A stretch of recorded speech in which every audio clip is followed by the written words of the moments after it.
Hmm?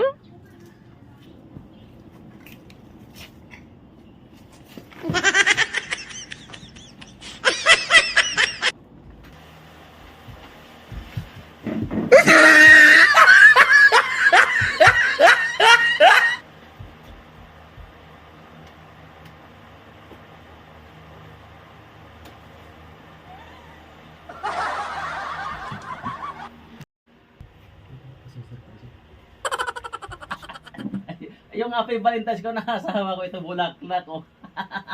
Tulog pa. Bayan, bakit nandito na sa loob ng bahay? Malaman. Hindi, guys, wala ko sa pabili ng bulaklak. Ito lang ginawa ko. Binili ko. Okay siya. Happy Valentine's. Guys, Happy Valentine's. Ito lang naisip ko, guys. Ito, bulaklak ito, di ba?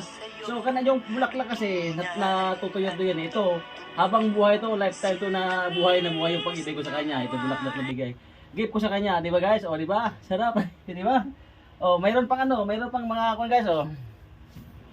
Mayroon pang prutas at saka yung mayroon bread na. O, tignan mo, guys, o, di ba? Yung asawa ko, Valentine's.